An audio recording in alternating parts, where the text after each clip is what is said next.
the world's going to keep making you look at your past, your past, your past. And we got to keep looking at the future. You look at your past, you're going to get depressed. And you're going to get stuck in your past. You look to your future and go, man, what is that moment going to be like? See, my actions, a lot of the things I do is because I'm thinking about my future. And I'm thinking about that moment when I see Jesus, because I realize that everything I do is going to bring either reward or regret. It really is. I've got an extra $1,000.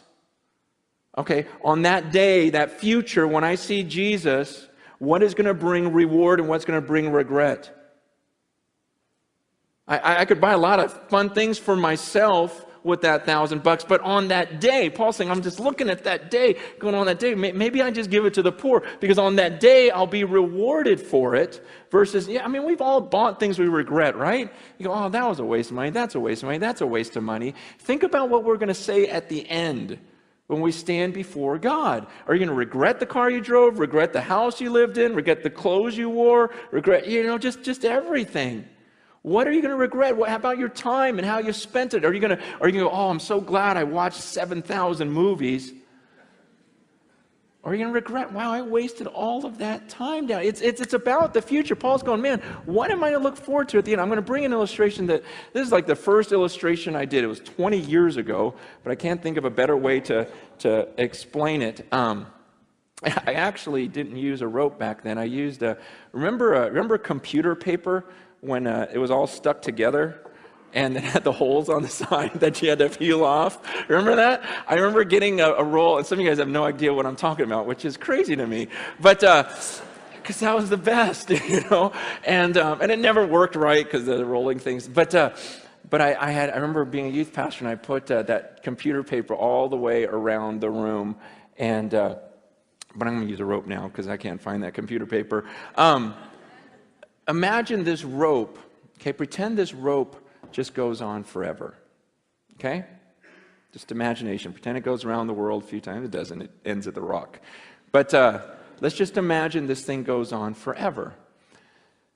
Now imagine that this rope is a timeline of your existence. You just exist forever. You see this red part? This would represent your time on earth. You've got a few short years here on earth, and then you've got all of eternity somewhere else. This is your existence.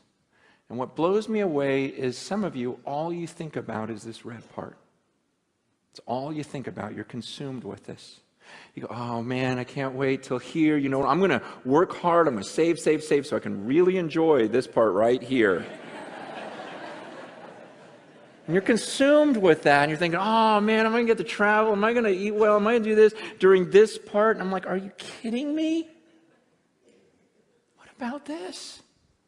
What about this? What about all this stuff? It's crazy to me because the Bible teaches that what I do during this little red part determines how I'm going to exist for millions and millions and millions of years forever.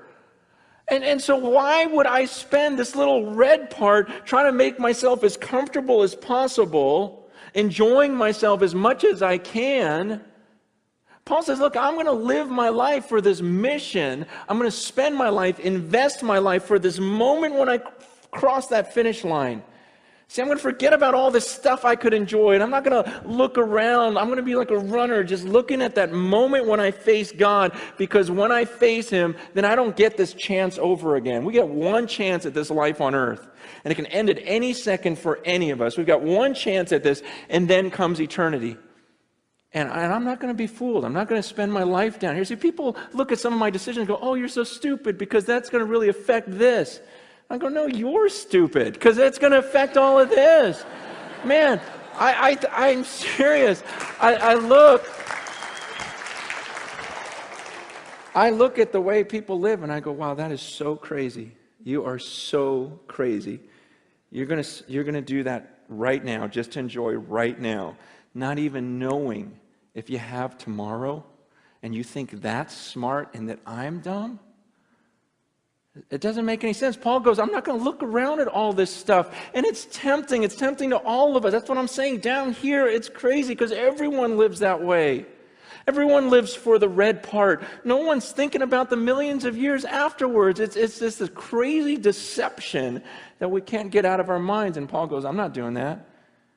He goes, I keep my eyes on that. I keep my eyes on that finish line, and I'm going to forget what's behind me. I'm not looking around. I'm straining. He goes, I'm straining forward. I'm like stretching forward for that mark. I'm going to pass this thing. I'm going to live this out, and I'm going to face him. I'm going to come before the judges, and he's going to hand me that trophy. He goes, I'm going to get it. And I haven't gotten there yet. He goes, but you better believe I'm using every muscle, exerting every bit about me, because I'm going to pass that line well.